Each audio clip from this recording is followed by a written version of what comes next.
Midnight patrol dead quiet. The rain fell in sheets, washing the grime from the alloy walkways into the grimy gutters below. Cale moved through the downpour like a ghost. His heavy coat shed water, the collar pulled high against the acidic sting of the smog. This was his territory. The forgotten sectors of Neo-Kyoto, where corporate security didn't bother to patrol and the city's ambient light was just a hazy promise in the sky. A flicker of movement in the alley ahead. Too fast for a scavenger drone. Too frantic for a junkie. He flattened himself against the cold, corrugated metal wall, the familiar weight of the pulse pistol in his hand a cold comfort. Voices cut through the drumming of the rain. Harsh, disciplined. Containment Protocol Alpha. Lethal force authorized. He peered around the edge of a rusted delivery truck. 3 figures in black tactical gear. Aegis Corp enforcers. They had someone pinned in the dead end of the alley. A woman. She was not human. Even in the strobing neon glow from a flickering noodle sign, he could see the faint, silvery sheen to her skin. Long, dark hair was plastered to her face, and her clothes were torn. She held a wicked-looking blade, curved and serrated, its edge shimmering with a faint energy. A deep gash bled freely from her side, staining her tunic a dark, almost black color. She was cornered. She was wounded. And she was furious. Surrender, Zeno. The lead enforcer barked, his rifle leveled. The director wants you alive. Preferably. Her reply was a snarl that was all predator. She feinted left, drawing their fire. Plasma bolts sizzled past her, melting craters into the brickwork behind her. In that split second, she lunged. She was impossibly fast. Her blade slid under the lead enforcer's guard, and he choked on a wet gurgle, collapsing with a clatter of armor. The other 2 opened fire, a torrent of energy that forced her back. She used the dead enforcer's body as a shield, but she was losing ground. Losing blood. Cale made a decision. He didn't know why. He didn't involve himself. That was his rule. But watching them, watching her, something shifted in the cold, dead space of his chest. He raised his pistol. The first shot was silent, a compressed air slug that punched through the back of the second enforcer's helmet. He dropped without a sound. The third spun around, searching for the threat. Cale was already moving. He closed the distance in 3 long strides, his boot connecting with the enforcer's knee. Bone cracked. The man screamed, his rifle clattering to the wet pavement. Cale's hand snaked out, grabbing the enforcer's head and slamming it into the brick wall. Once. Twice. A final, wet crunch. The enforcer slid down the wall, leaving a smear of red. Silence returned to the alley, broken only by the rain and her harsh, ragged breathing. He turned to face her. Her blade was up, pointed directly at his throat. Her eyes, a startling shade of violet that seemed to glow in the gloom, were narrowed with suspicion and hate. "I didn't need your help," she hissed, the words a low growl. He looked at the blade, then at the spreading stain on her side. "You were doing a great job," he said, his voice flat. She swayed, her grip on the knife faltering for a second.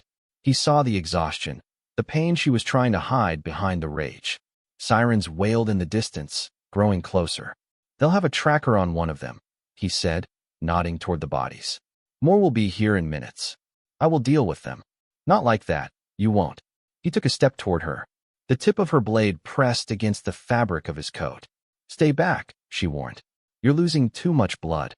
You'll pass out before they even get here." He didn't wait for her permission. He moved, his hand darting out to grab her wrist. She was strong, but he was stronger, his grip like iron. He twisted, disarming her with a practiced move that sent her blade spinning into a puddle. She cried out, a sound of fury and frustration, and swung at him with her free hand.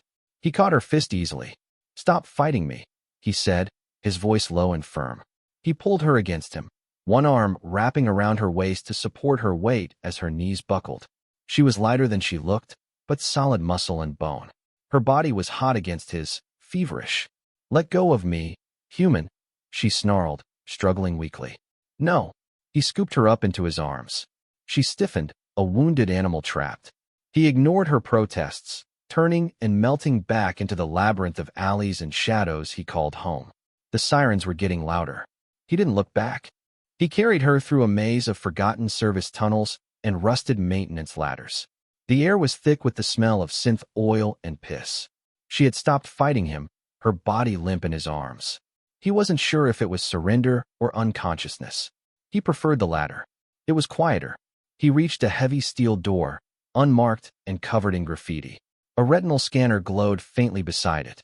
He leaned in, the scanner whirring as it read his eye. The door hissed open, revealing a short, dark corridor. He stepped inside, and the door sealed behind them, shutting out the sounds of the city. His place was a single, large room. A bunker. The walls were bare, reinforced concrete. A simple cot was pushed against one wall. A workbench covered in dismantled electronics and weapon parts dominated another. In the corner, a small kitchenette unit hummed quietly. It was Spartan, functional, devoid of comfort. It was his life. He laid her gently on the cot. Her eyes fluttered open. They were still full of defiance. "Where is this?" she demanded, her voice raspy. "Safe," he answered. He went to a storage locker and pulled out a medkit. It was military grade, filled with synth-skin applicators, coagulation agents, and sterile field projectors. He knelt beside the cot. "I need to see that wound." She flinched away, trying to sit up. "Don't touch me." He put a firm hand on her shoulder, pushing her back down. "Stop being a fool," he said, his patience wearing thin. "You have a plasma burn and a deep laceration.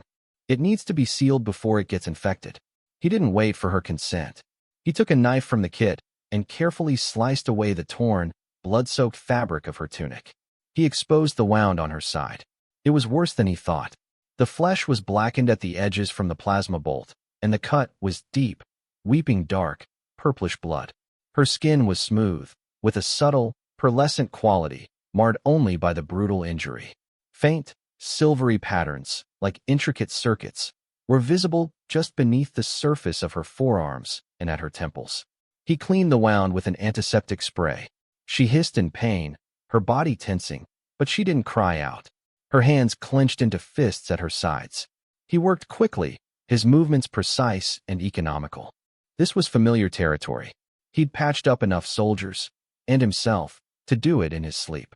He applied a coagulation agent, and the bleeding slowed, then stopped. Then he took out the synth-skin applicator. "This will sting," he warned. He pressed the applicator to her skin. A thin, shimmering membrane sprayed over the wound, sealing it instantly. She gasped, her back arching off the cot. He held her steady until the sealant bonded, the pain subsided. Her breathing was still ragged, but the immediate danger was over. He stood up, packing the medkit away. She watched him, her violet eyes tracking his every move. The fury was gone, replaced by a wary, calculating stillness. "Why?" she asked. He turned to face her. "Why what? Why help me?" He shrugged, turning away to clean his pistol at the workbench.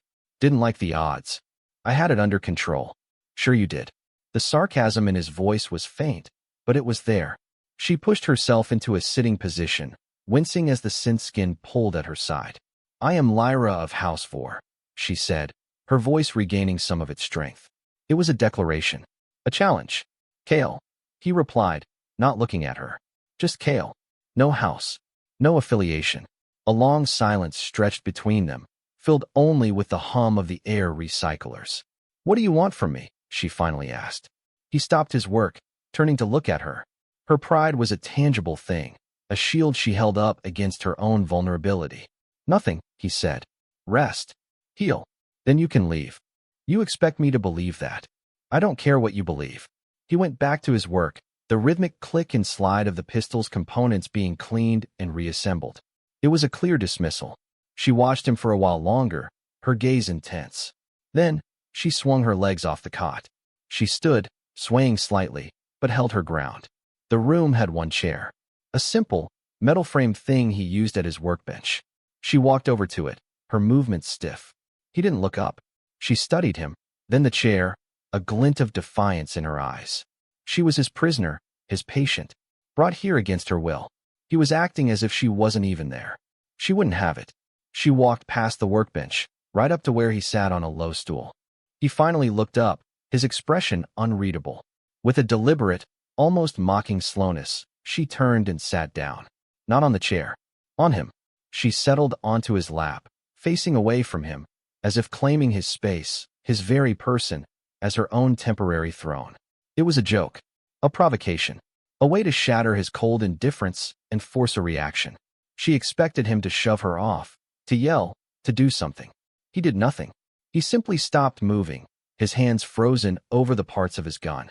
He didn't tense. He didn't relax. He became perfectly still, like a stone. She could feel the hard muscle of his thighs beneath her, the solid wall of his chest against her back. He was warm, a steady, radiating heat. The silence in the room became heavy, charged. Her little act of defiance had backfired. Instead of unsettling him, she had trapped herself in an unnervingly intimate position. She couldn't move now without admitting defeat.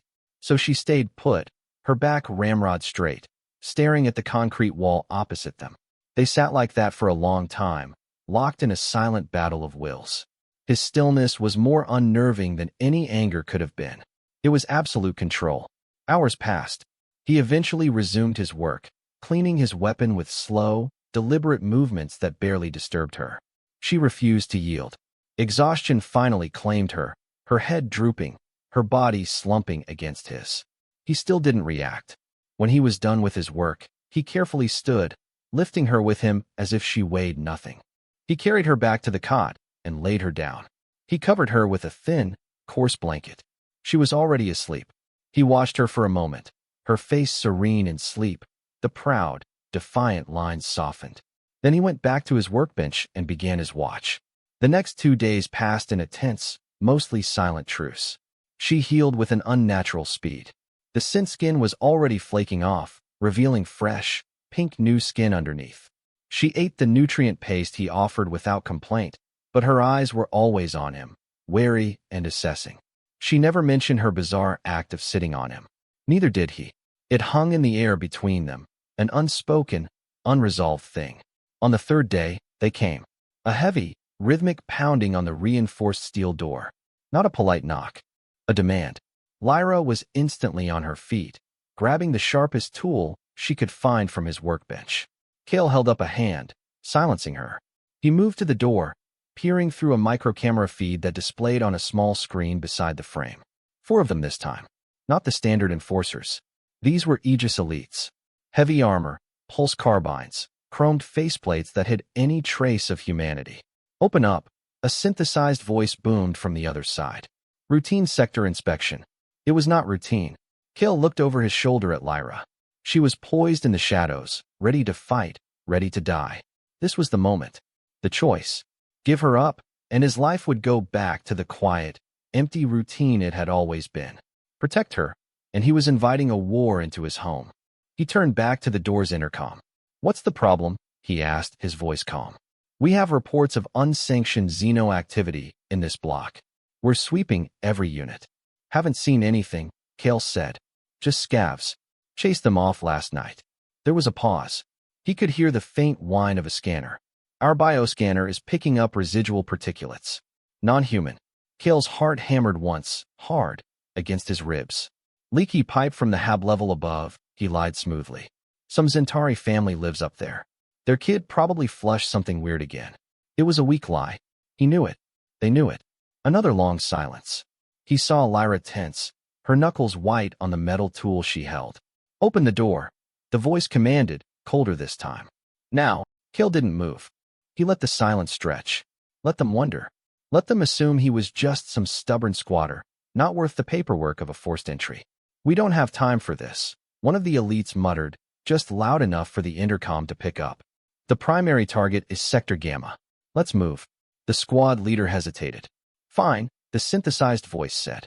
"But we'll be back. Any deviation from registered life signs in this unit will trigger an immediate breach." Cale heard their heavy boots stomp away down the corridor. He waited until their presence faded from his external sensors. Then he let out a slow breath he hadn't realized he was holding. He turned around. Lyra was staring at him, the tool lowered. Her expression was one of stunned disbelief. "You lied for me," she whispered. "Seemed like the thing to do," he said, turning away to power down the external security monitors. "Why?" she pressed, taking a step toward him. "You don't know me. You owe me nothing. You could have given me to them." He finally looked at her, his gaze direct. "I told you," he said. "I don't like their odds." She searched his face for a long moment, looking for something she couldn't name. "They will be back," she said. "They will kill you for helping me. They'll try." The simple confidence in his voice was absolute. A crack appeared in her armor of pride and defiance. She looked down at the floor. "The ones hunting me are from House Jorik," she said, her voice quiet. "They staged a coup. My family. They killed my father. My sisters and I were separated during the escape. She was a princess, a fugitive queen. The stakes had just gotten infinitely higher. They want something my father had," she continued. "A navigation key. It controls our ancestral fleet. Without it, they can't solidify their power. And they think you have it." She nodded. "I do." She touched a small, almost invisible implant behind her ear. "Bonded to my DNA. They have to take it from my corpse." He understood now. This wasn't just a hunt. It was an extermination.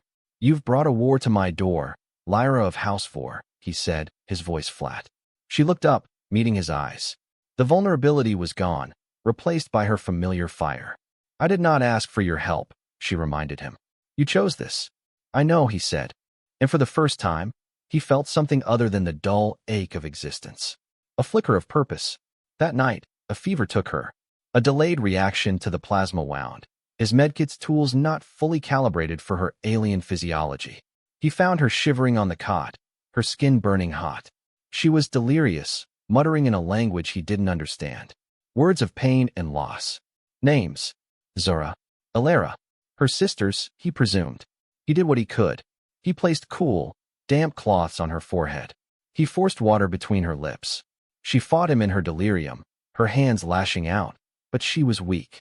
At one point, she grabbed his wrist, her grip surprisingly strong. Her eyes, cloudy with fever, focused on him. "They left me," she whispered, the words clear, stark in their pain. "They ran." It was a crack in her armor, a glimpse of the terrified woman beneath the warrior princess. He didn't say anything. He didn't offer empty words of comfort. He simply sat with her, his presence a steady anchor in her storm. He gently pried her fingers from his wrist and replaced the cloth on her forehead. He stayed by her side through the night, watching, waiting. By morning, the fever had broken. She woke up weak, but lucid. She remembered. He could see it in her eyes. The shame, the vulnerability. She wouldn't meet his gaze. "Thank you," she said to the wall, the words costing her. "Rest," was all he said in reply. The dynamic between them shifted after that. The overt hostility was gone, replaced by a tense, charged awareness. The small space of his bunker seemed to shrink, the air thick with unspoken things. They would brush past each other in the narrow space between the cot and the workbench, and a jolt of electricity would pass between them. A shared glance would last a fraction of a second too long.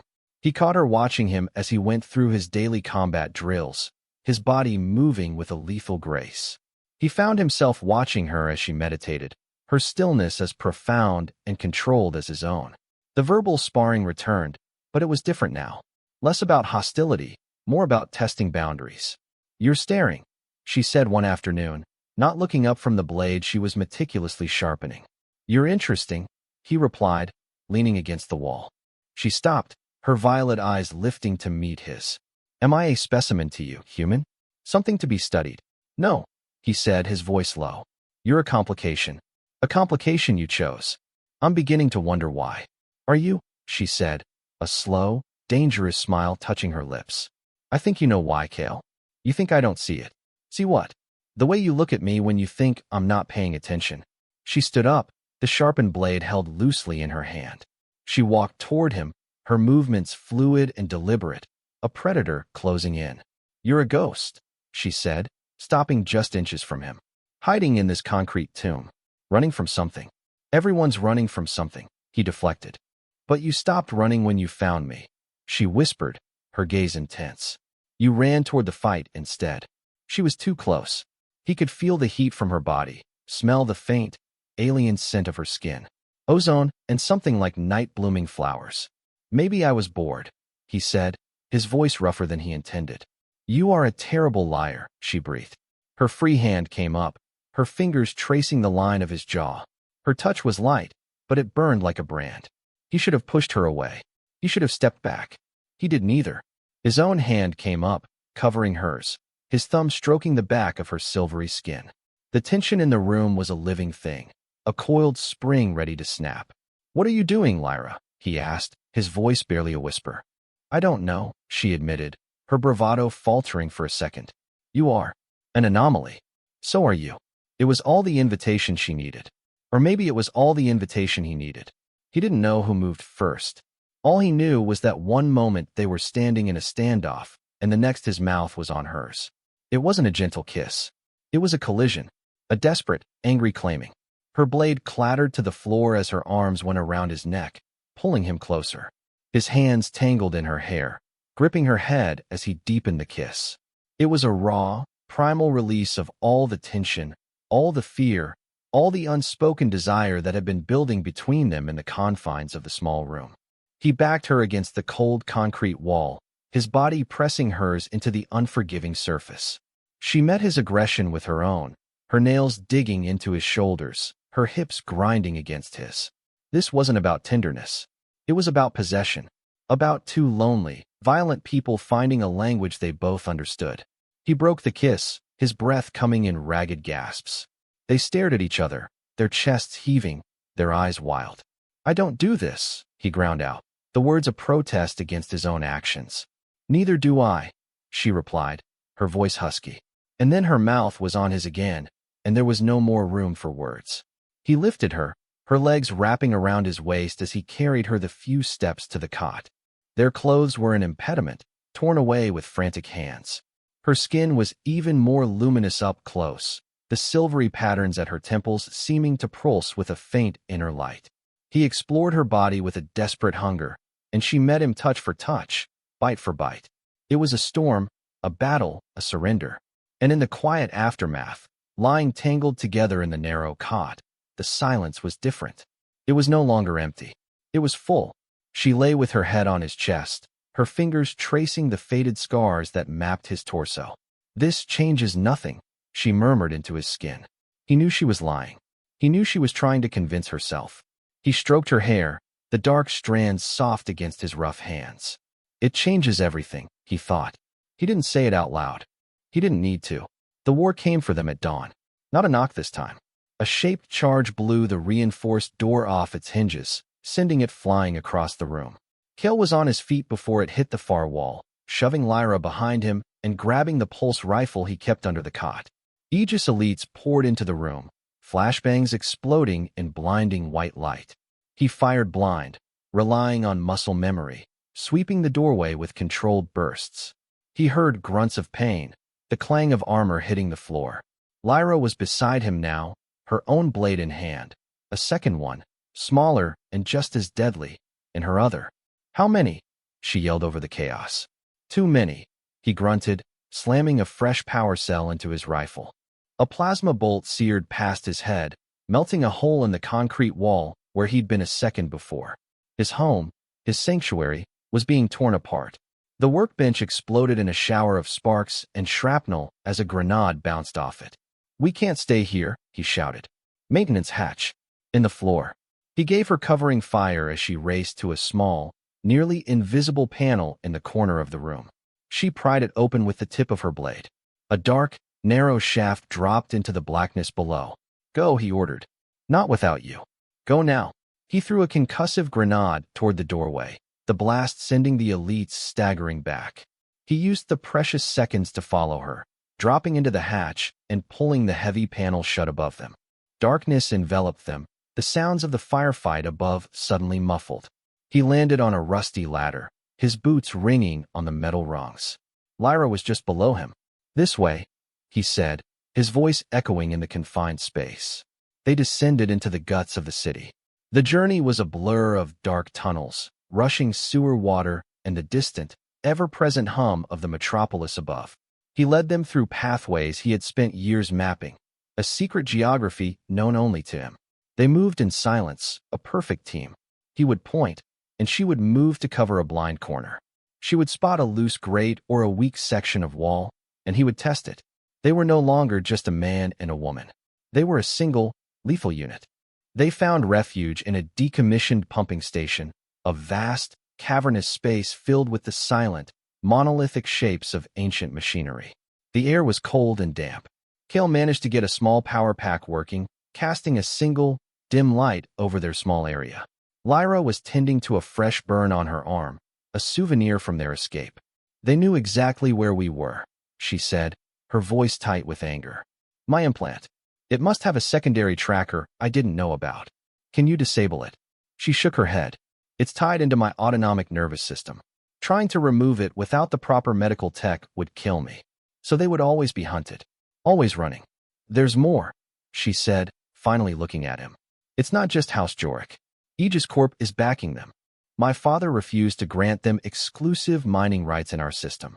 With him gone, Jorik promised them everything. It was always about money, power and greed.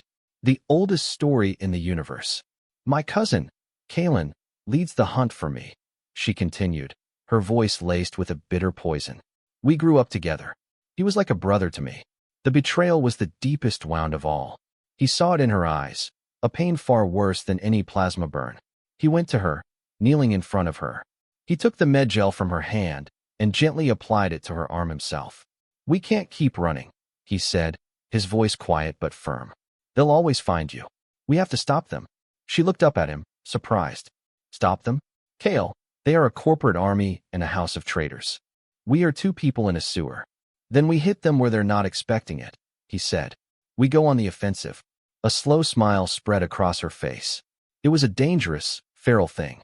I was hoping you would say that, she said. Their plan was simple. Insane. Aegis Corp's local headquarters was in the spire at the center of the city. Kalen would be there, coordinating the search. If they could take him out, disrupt the command structure, it might buy Lyra enough time to contact what was left of her loyalist forces. Getting in was the problem. The spire was a fortress.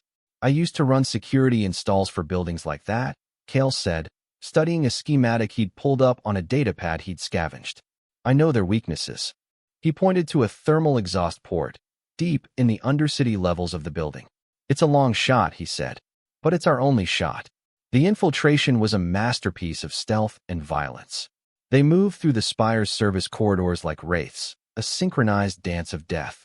Kale disabled security systems just seconds before patrols passed. Lyra dispatched guards with silent, brutal efficiency, her blades a blur in the low light. They didn't speak. They didn't need to. A glance, a hand signal, a shared instinct honed in the crucible of the last few days. They were nearing the command level when the alarms finally blared. A trap. Heavy blast doors slammed shut, sealing them in a corridor. Red combat lighting flooded the space. Panels in the walls hissed open, and gun turrets emerged, swiveling to target them. Well, Kale said, pulling Lyra into the meager cover of a support pillar. This complicates things. I am going to kill him, Lyra snarled, her eyes blazing with violet fire. The turrets opened up, spitting a storm of plasma. Kale and Lyra fought back to back, a whirlwind of motion and death in the narrow corridor. He laid down suppressing fire with his rifle, targeting the turret's optical sensors. She was a dervish, deflecting shots with her energized blades, her speed a thing of impossible grace. One by one, the turrets exploded. The blast door at the end of the hall slid open. Kalen stood there, flanked by two massive, cybernetically enhanced guards. He was tall and handsome, with the same silvery sheen to his skin as Lyra, but his eyes were a cold, dead gray. Cousin, he said, his voice dripping with mock sympathy. I knew you'd come. You always were so predictable. He looked past her, his eyes settling on Kale. And you brought a pet, he sneered. How disappointing. He is more of a man than you will ever be, traitor, Lyra spat. Kill him. Kalen ordered his guards, his attention solely on Lyra. Bring her to me. The two cyborgs charged. They're mine, Kale said, stepping in front of Lyra. You deal with your family. He met the cyborgs' charge head-on.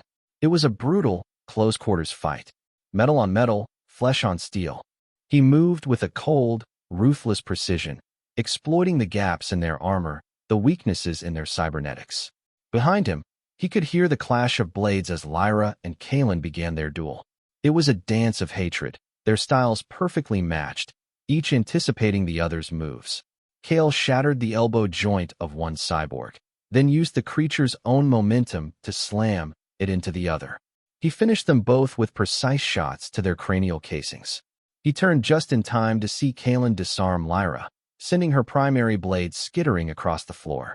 He kicked her in the stomach, sending her sprawling.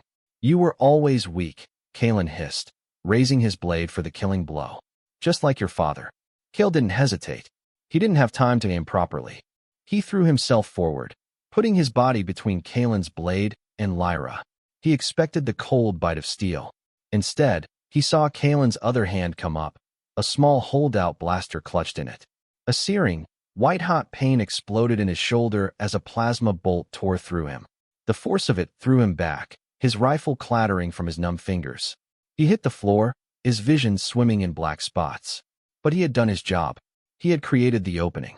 Lyra screamed, a sound of pure, undiluted rage. She surged to her feet, the smaller blade from her boot now in her hand. She moved faster than Kale had ever seen her move.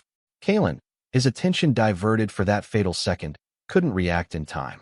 Her blade slid between his ribs, straight into his heart. His eyes widened in shock, a look of betrayal on his face. Lyra, he choked, and then he collapsed. The battle was over.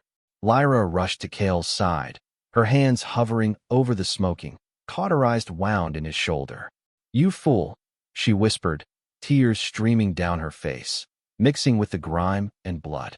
You magnificent, human fool. Told you. He grunted, fighting to stay conscious. Didn't like the odds.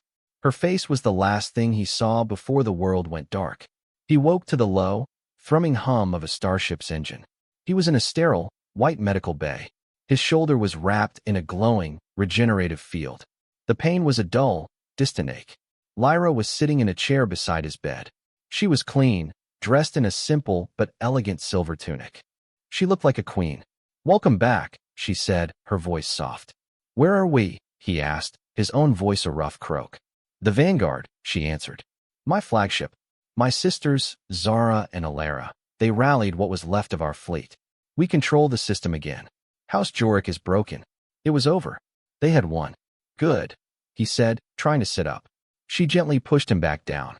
Rest. You almost died. Worth it. A look of profound emotion crossed her face. Kale.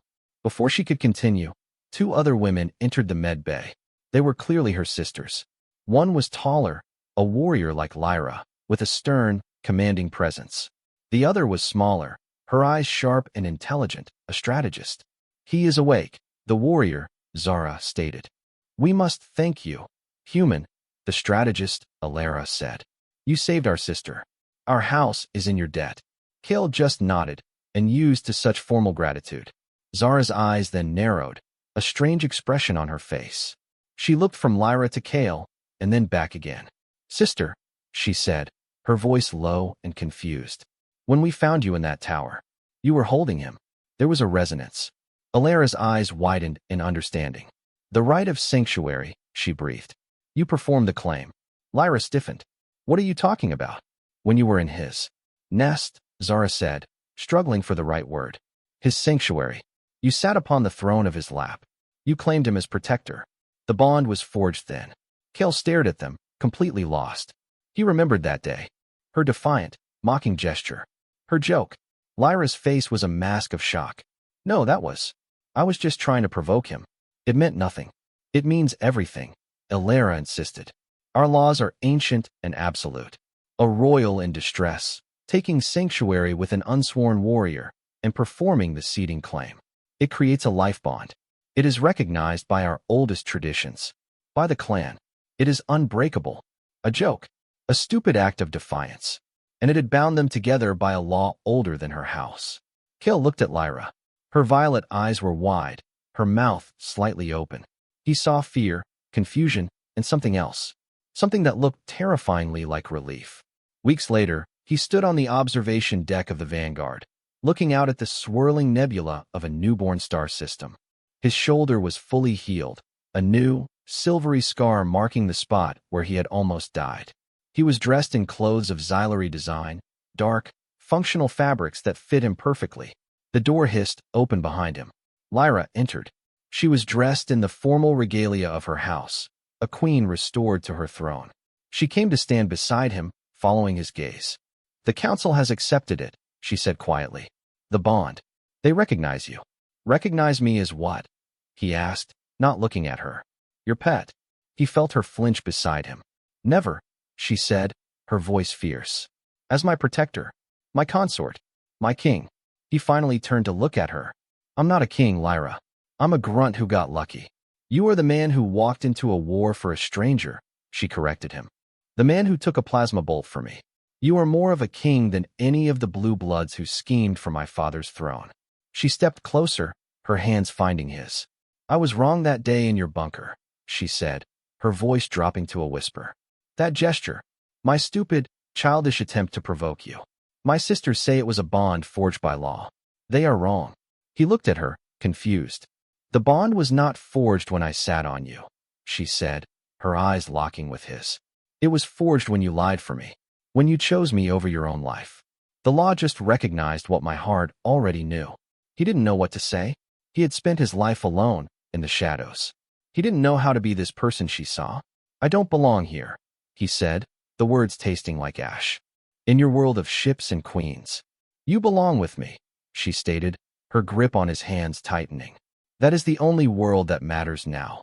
She stood on her toes and kissed him. It was not the frantic, desperate kiss from the bunker. It was slow and deep and full of promises. It was a beginning. The next day, she stood before the assembled representatives of the loyal houses of the Xylary. The grand hall of the vanguard was packed, a sea of silver and violet. Kale stood at her side, slightly behind her, a silent, imposing shadow. He felt 1,000 pairs of alien eyes on him, judging, assessing. Lyra addressed her people, her voice ringing with a newfound strength and confidence. She spoke of her father's death, of the betrayal of House Jorik, of her flight and survival. And then she turned, her gaze falling on Kale. I did not survive alone, she declared, her voice echoing in the vast hall. I survived because of this man. A human, an outsider. He fought for me when he had no reason to. He bled for me when he owed me nothing. A murmur went through the crowd. She held up a hand for silence. Our ancient laws have recognized the bond between us, she continued. A bond of sanctuary and protection. A life bond. She turned to him, taking his hand and pulling him forward to stand beside her, as her equal. But let there be no mistake, she said, her eyes sweeping across the assembly. Law did not make him my partner. His courage did. His honor did. I chose him, and I will hear no argument against it. She then did something that stunned the entire hall into silence. She knelt, a queen, kneeling before an outsider. She took his hand, the one with the faded scars from 100 forgotten battles, and pressed it to her forehead in a gesture of ultimate fealty. I am yours, Kale, she said, her voice for him alone. As you are mine. He reached down, his hand cupping her jaw, and gently raised her to her feet. He looked into her violet eyes, and for the first time in his life, he felt like he was home. Then he looked out at the assembled houses, at the sea of shocked and curious faces. He saw the challenge in some of their eyes. The doubt. He wasn't one of them. He would never be. He didn't need to be. He wrapped his arm around Lyra's waist, pulling her firmly to his side, a clear, unmistakable gesture of possession and protection. He met their gazes, his own expression hard and unyielding. Let them doubt. Let them challenge. He had fought a corporation for her. He would fight an entire species if he had to. The war for her throne was over. But he knew their life together would be a constant battle. Against her enemies. Against his past. He looked down at her, a faint smile touching his lips. She smiled back, her eyes full of fire and love. They would face it together. That was all that mattered. Their new reign had just begun.